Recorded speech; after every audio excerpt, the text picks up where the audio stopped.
Let's stop pretending. Your life isn't falling apart because of some cosmic injustice. It's falling apart because you keep handing your power to emotions that were never meant to last. You feel angry? Sad? Hopeless? Good. That means you're alive. But if you're still drowning in that feeling an hour later, that's not emotion anymore. That's self-sabotage. You're not hurting because of what happened. You're hurting because you keep replaying it, feeding it, worshiping it like a god that owns you. No one taught you this, so let me be the first. Every emotion has an expiration date. 90 seconds. That's it. That's how long it physically lasts in your body. If you're stuck beyond that, it's not the feeling. It's the story you keep telling yourself. And that story, it's killing your peace. It's hijacking your mind. It's why you can't focus, can't breathe, can't move. So here's your wake-up call. You're not broken. You're undisciplined. You're not helpless. You're emotionally untrained. You've spent your entire life reacting like a puppet, instead of stepping into the brutal, beautiful truth. You're in control, not of what hits you, but of what you do next. No one's coming to save you. So stop waiting, stop scrolling, and start listening. Because the next 5 minutes might just be the punch in the mouth your brain's been begging for.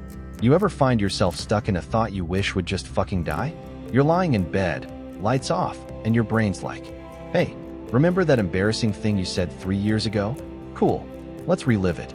In 4K, on loop, for 2 hours, while you're trying to sleep. That's not reflection. That's mental quicksand. It's called rumination. And if you don't learn how to kill it, it will fucking own you.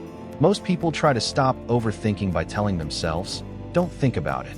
Which is like screaming, don't look at the pink elephant. And guess what your brain does? It paints that bitch in neon and puts it center stage. You can't fight thoughts directly. You fucking reroute them. You break the loop, not with willpower, but with strategy. Here's how. The 5-3-1 method.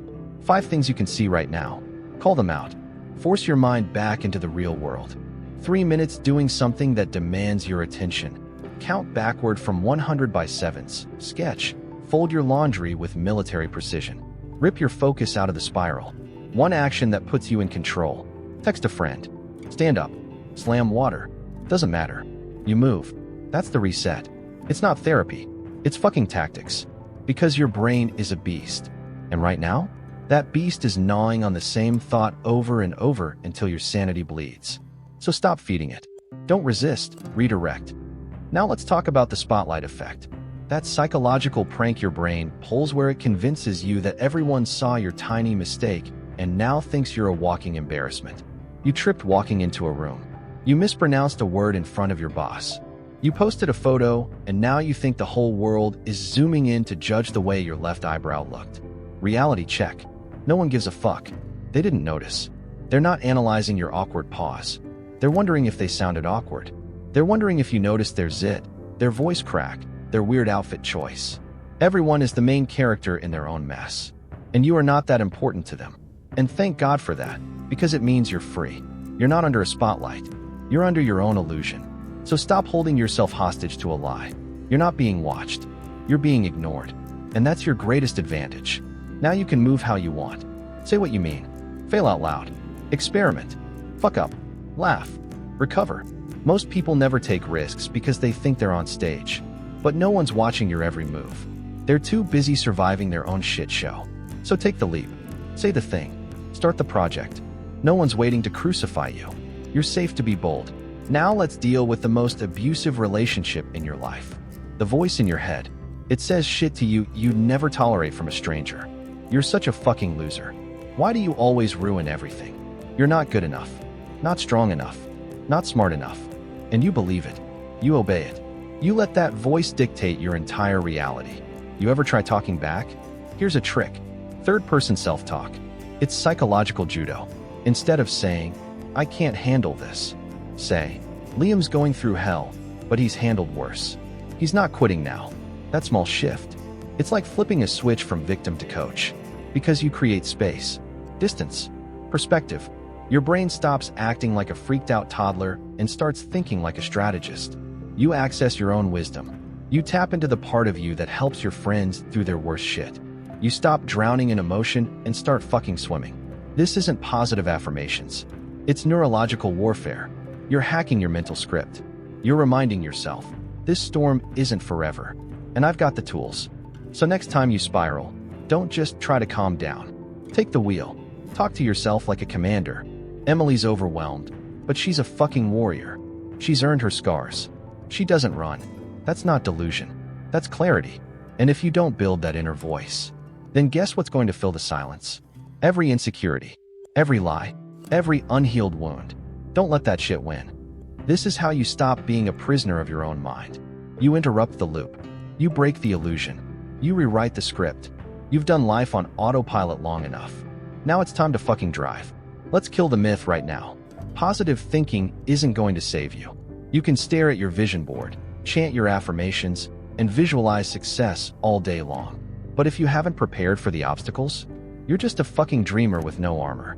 Reality doesn't give a shit about your optimism. It will slap you in the face mid-meditation. And when that happens, what are you gonna do?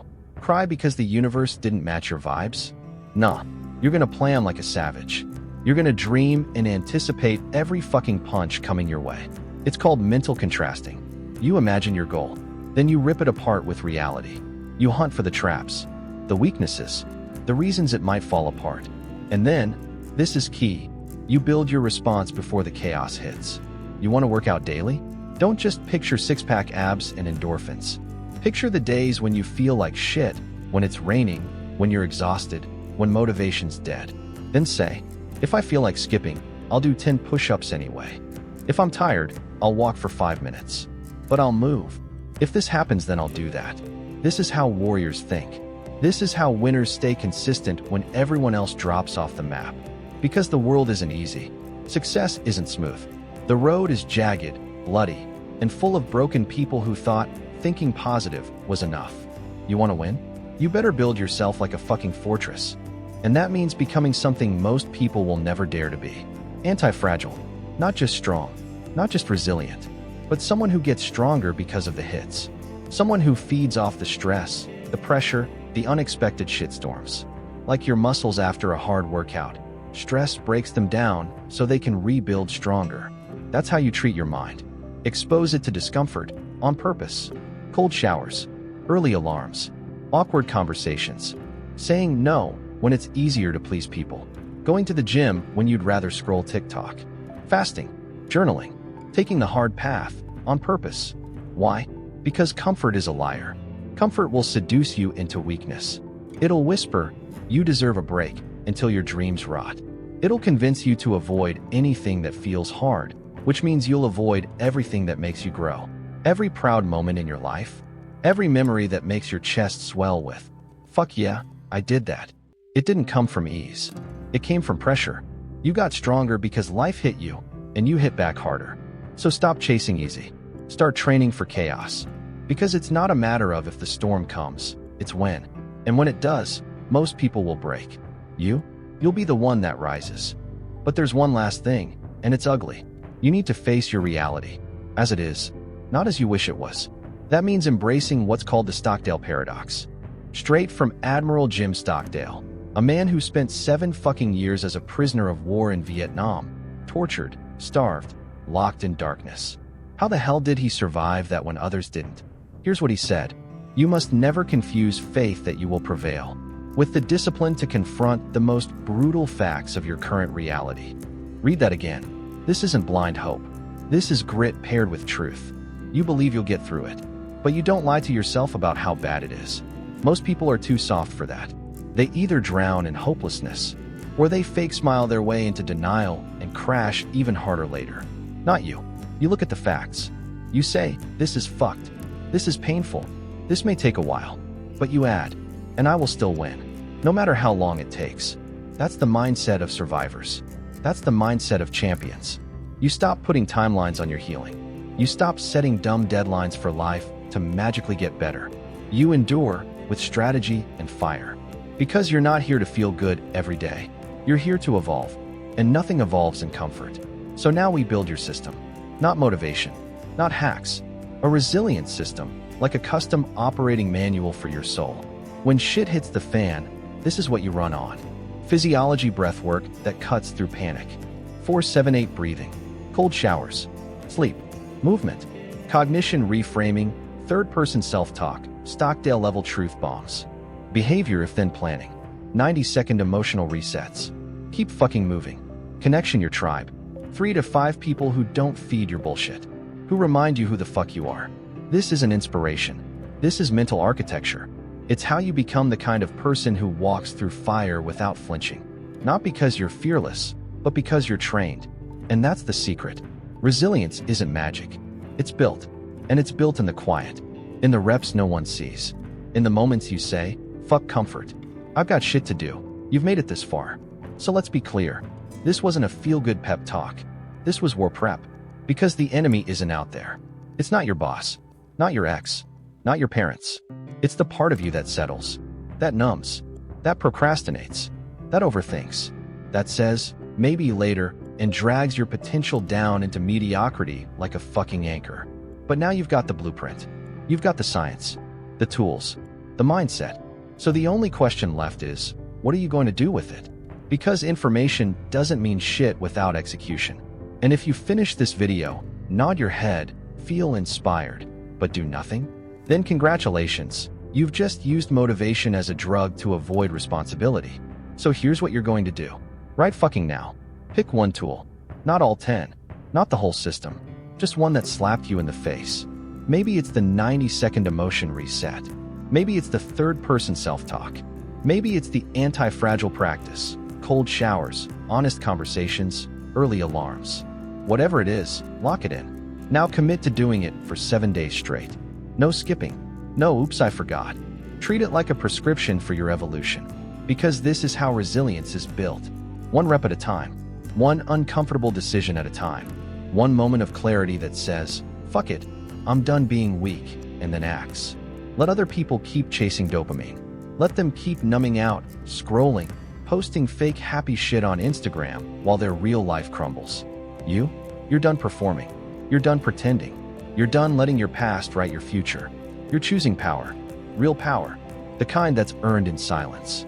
The kind that comes from saying, I don't need the world to change. I'll change. I'll adapt.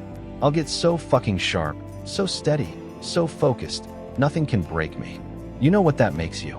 Dangerous. Not to others. To your old self. To the story that said you were weak. To the lie that said you couldn't handle the chaos. Now you're the chaos.